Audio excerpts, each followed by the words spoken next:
নমস্কাৰ মুহূৰ্তত এটা বিশেষ খবৰ লৈ আহিছো নামাজ পঢ়াক লৈ এক উত্তপ্ত পৰিস্থিতিৰ সৃষ্টি হৈছে নামাজ পঢ়াক কেন্দ্ৰ কৰি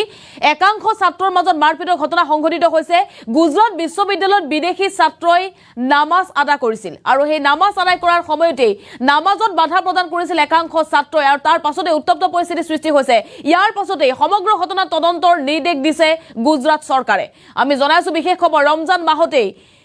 এই ভয়ংকৰ ঘটনা সংঘটিত হৈছে ৰমজান মাহতে নামাজক লৈ ভয়ংকৰ ঘটনা গুজৰাট বিশ্ববিদ্যালয়ত নামাজক লৈ ভয়ংকৰ মাৰপিট আৰু নামাজত বাধা প্ৰদান কৰিছিল একাংশ ছাত্ৰই গুজৰাট বিশ্ববিদ্যালয়ত ৭৫ বিদেশী ছাত্ৰক মাৰপিটৰ গুৰুতৰ অভিযোগ উত্থাপন হৈছে একাংশ ছাত্ৰৰ বিৰুদ্ধে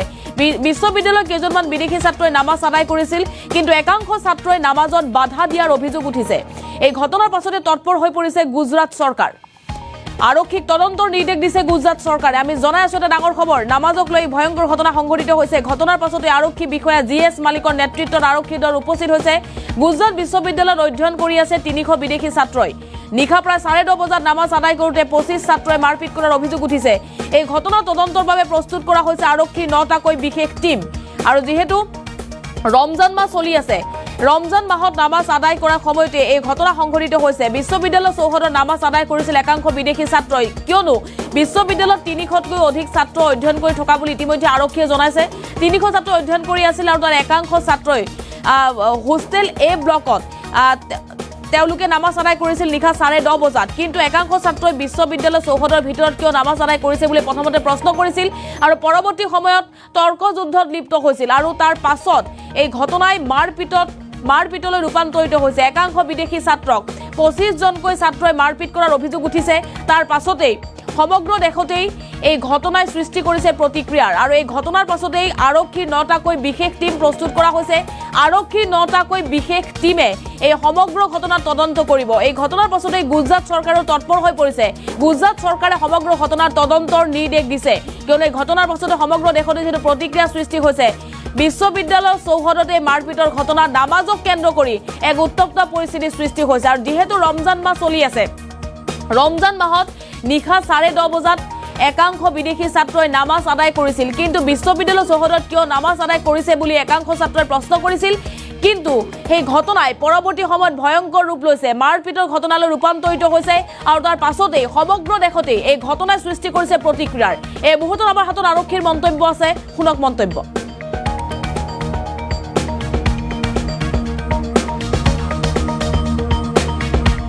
लगभग 300 विदेशी छात्र पढ़ते हैं जिसमें ज़्यादातर अफ्रीका से हैं कुछ अफगानिस्तान श्रीलंका बाकी कंट्रीज से भी हैं इसका ए ब्लॉक में लगभग 75 विदेशी विद्यार्थी रहते हैं जहां रात को करीब 10:30 बजे वो लोग बाहर एक होटल पे नमाज पढ़ रहे थे बैठे हुए थे नमाज पढ़ रहे थे कुछ 20 से 25 लोग आए उन्होंने उनके साथ कहा कि भाई आप यहाँ क्यों नमाज पढ़ रहे हो आपको ईद मतलब जो मस्जिद वगैरह में पढ़ना चाहिए इस पे उनकी बोलाचाली हुई और मारामारी हुई उसके बाद उन्होंने पत्थर फेंके हैं रूम्स में तोड़फोड़ की है बाहर से जो लोग यहाँ गुजरात यूनिवर्सिटी शाम को लगभग 10:30 बजे विदेशी स्टूडेंट्स जहाँ रहते हैं उस हॉस्टल में कुछ घटना बनी है हमारे यहाँ लगभग 300 विदेशी स्टूडेंट्स पढ़ते हैं और उसमें से 75 स्टूडेंट्स ए ब्लॉक में विदेशी विद्यार्थियों के लिए डेडिकेटेड ब्लॉक है उसमें रहते हैं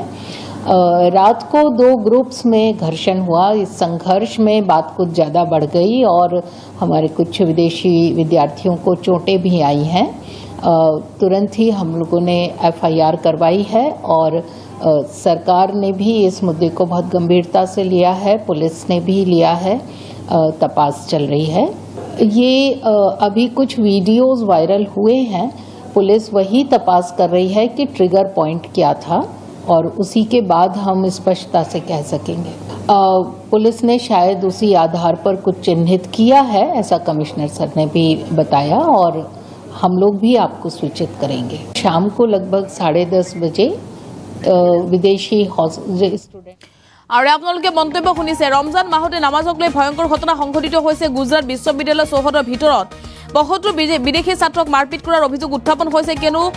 যি সময়ত ছাত্ৰসকলে নামাজ আদায় কৰিছিল সেই সময়তে 25 জনকৈ ছাত্ৰ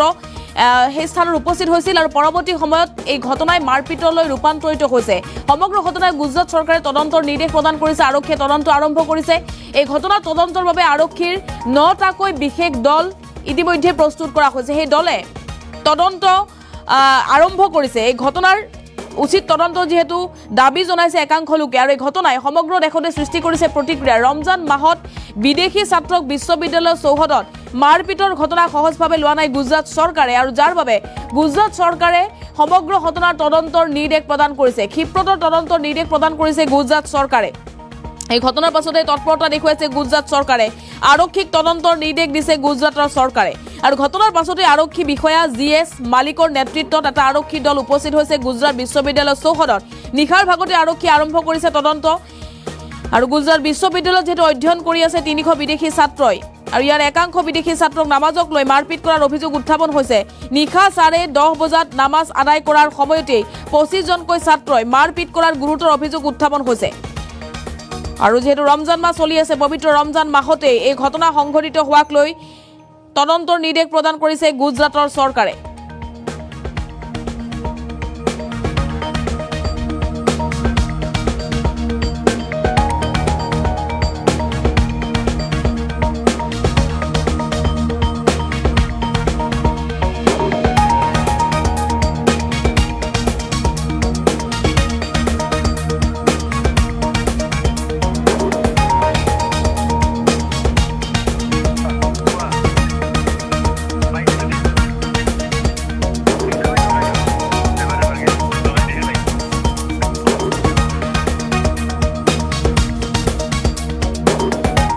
यहाँ गुजरात यूनिवर्सिटी में लगभग 300 विदेशी छात्र पढ़ते हैं, जिसमें ज़्यादातर अफ्रीका से हैं, कुछ अफगानिस्तान, श्रीलंका, बाकी कंट्रीज से भी हैं।